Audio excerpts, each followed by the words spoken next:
it does sound like we can't quite hear you, so we're going to try to get the microphone.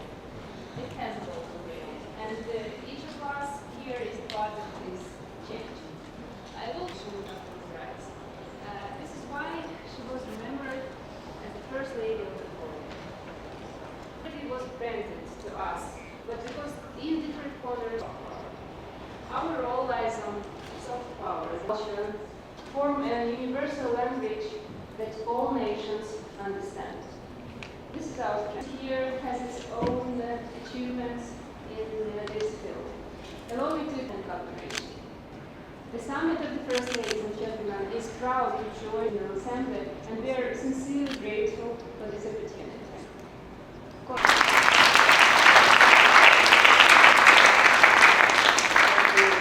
Thank you guys for First Partners is diplomacy of the heart.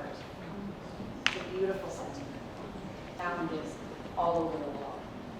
Among today's distinguished panelists, we have Mrs. Anna Marie Davis from the Cooperation, building connections, and ethically safeguarding national interests. The role of First Ladies and Gentlemen in this process. First Ladies and Gentlemen account on average for 35. The precise percentage varies by region.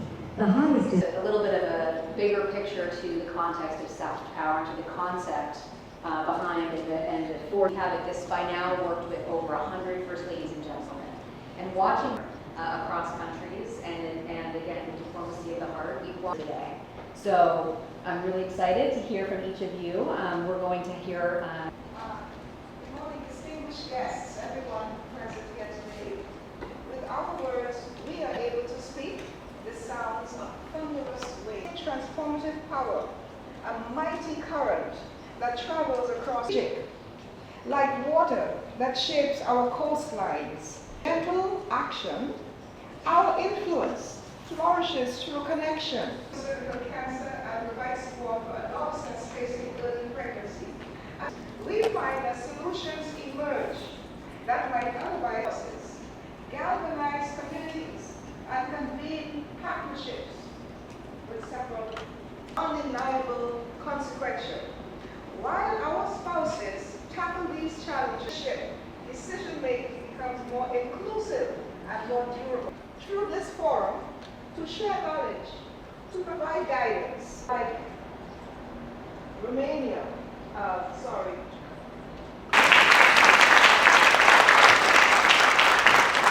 tends to be neglected often, especially in halls like here in the UN. The focus is on political and economic power. But is there any political and economic power? And men. It is a true honor to join this panel. Today we are resources, amplify critical issues, to expand awareness campaigns, facilitate screening through continued discussions and collaboration in the most. The second initiative is centered on education quality, education equity, barriers, poverty, or displacement. And honorable guests, it is a true honor for me to address you. Our voices as spouses of head of state. I need a bit of you. Leaders of empathy with cooperation that goes beyond formal protocol.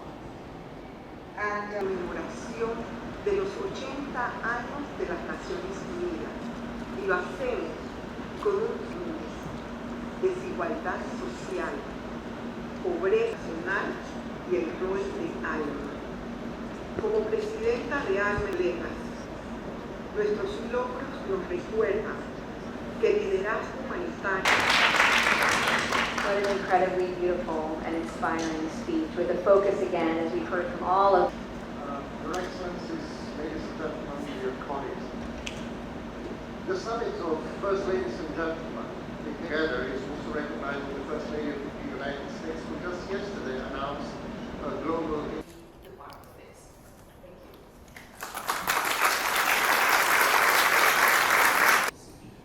milestone that reminds us of the enduring power of unity, dialogue, and the ability to amplify voices that are too often unearthed. We bring compassion and prevent principles and values on networks. Here are the United Nations headquarters on the sidelines of the 80th century. Effective action requires partnerships that SCLAN underscores the need to place people at the center of all global initiatives.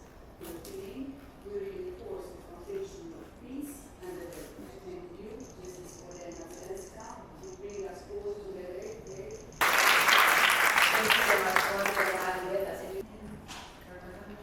Of the United Nations, 50 years of striving to build United Nations was built on the belief that unity and our anniversary will also shoulder the future will be safe, just, and human persuasion of creating change through that. It's true strength that this year. This moment highlights an important transformation. The role of the First Ladies and Gentlemen is evolving. It has evolved already, and each of us here is a part of this change. I've always admired the example of Eleanor Roosevelt. As First Lady, she founded Freedom House and championed the idea of the United Nations. Later, she played a decisive role here at the United Nations in drafting one of the most important documents of our time, the Universal Declaration of Human Rights. This is why she was remembered as the First Lady of the world.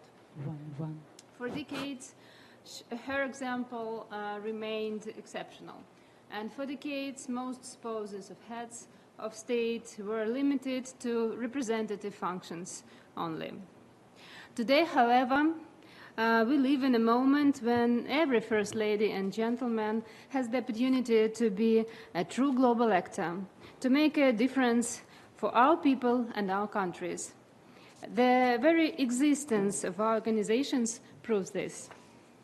Not because authority was granted to us, but because in different corners of the world, we ourselves felt the responsibility to act. Diplomacy is often described as hard power and soft power. Our role lies on soft power, the power of empathy, trust, and human connection. But it is not opposed to traditional hard power. It complements it. And together they create what is known as smart power. And history has shown us many times where political dialogue struggles, humanity and compassion can open doors. We focus not on what divides us, but on what unites us. Our shared values, hopes, and feelings, children, health, education, and culture form a universal language that all nations understand. This is our strength. This is our unique soft power, the diplomacy of the heart. Each of our organizations here has its own achievements in this field. Allow me to express my deep respect for my colleagues. SCLAN has delivered comprehensive medical programs in Caribbean, improving the lives and health of thousands of young people. ALMA has become a powerful coordinator of social policy across the region and a bridge to UN institutions. GFLA, our moderator today, serves as a hub for First Ladies worldwide, fostering learning, growth, and cooperation. The Summit of the First Ladies and Gentlemen is proud to join forces with you. This is our second time presenting initiatives alongside the UN General Assembly, and we are sincerely grateful for this opportunity. Colleagues, will today's meeting become a tradition? That depends on us. What we already know is unity is our strength. Every day, in every action we take. So the question is not whether we should unite, but how to do it most effectively for our nations and for our people. And I'm confident that together we will find the answers, maybe even today. Thank you.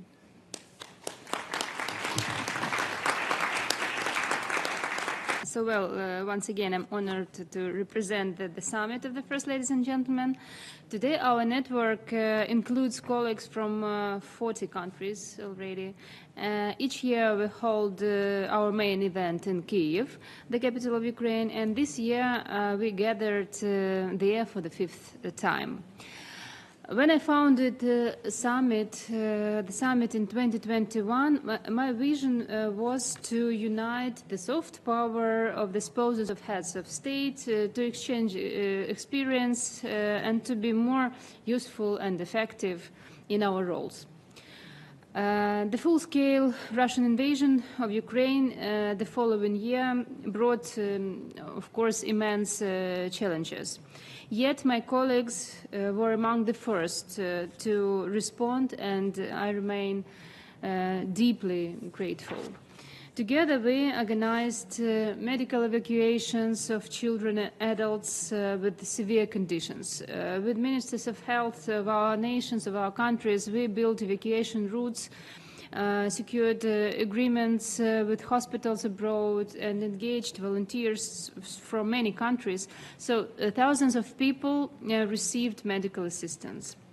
And soon after, my colleagues, by then also my friends, came to Kyiv for our second summit, despite constant air raid alarms.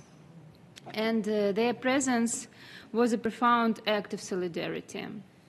I'm really deeply grateful. Thank you all. At that gathering, we raised funds to purchase nearly 100 ambulances to help the wounded. At our third summit, we launched the International Medical Partnership, direct hospital-to-hospital cooperation between Ukrainian and international clinics.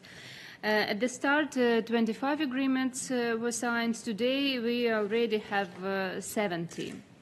And these partnerships allow doctors to collaborate directly, saving patients' lives and sharing Ukraine's hard-won expertise in emergency medicine. Each of our summits also presents new international research on the theme of the year. Expertise must precede action. So among our speakers have been leading thinkers and leaders such as Francis Fukuyama, Sir Paul Nurse, Stephen Fry, Andreas Schleicher, Sarah Brown, and many others. This is how our summit has become a global platform. The issues we raise do not end with the meeting in Kyiv. They continue through the year. As Alish previously said, mental health conferences were held in Belgrade of Serbia with the First Lady of Serbia, Tamara Vučić, and in Germany with the patronage of the First Lady, Elke Budenbender. In London, we joined high-level dialogue on soft power diplomacy. Last year in New York, we presented our platform at a special event on the sidelines here, on the sidelines of the Summit of the Future and the 79th session of the UN General Assembly. And just recently in Vienna, under the patronage of the First Lady of Austria, Madame Doris Schmidauer, First Ladies and Gentlemen, attended a two-day training module conducted by Vienna Diplomatic Academy. And only last week we hosted the 5th Summit of First Ladies and Gentlemen in Kyiv. Its theme was Education Shaping the World. We discussed equal access to education, which remains unfulfilled in many countries.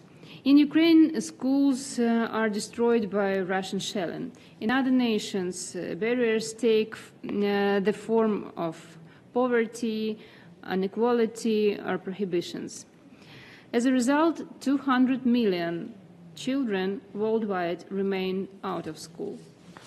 We also addressed innovation in education and its most vital role, fostering not only knowledge but also peace empathy, humanity, and the ability to build relationships.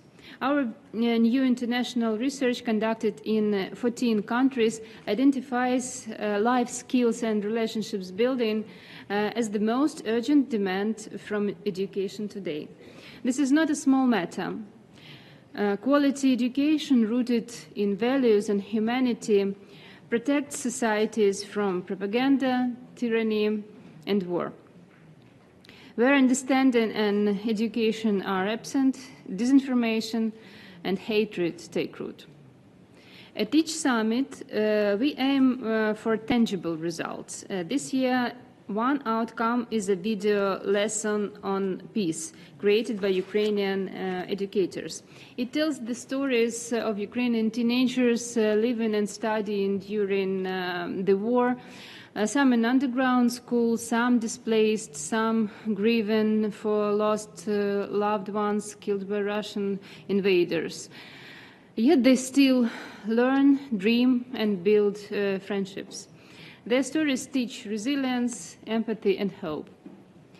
This lesson is designed for teachers everywhere to share with their students. I invite you to join us in spreading it in your countries, because where children learn compassion and understanding, peace becomes possible. Our second outcome is a global campaign named "Every Generation Leaves Its Mark, Education Shapes Its Legacy." It calls on governments, educators, societies, and individuals to contribute to building a humane education system for the next generation. Dear colleagues, I warmly invite you to join us, share your experience, your ideas, your vision of education for your countries and for the world. So I think together we can shape education that strengthens humanity and fosters peace.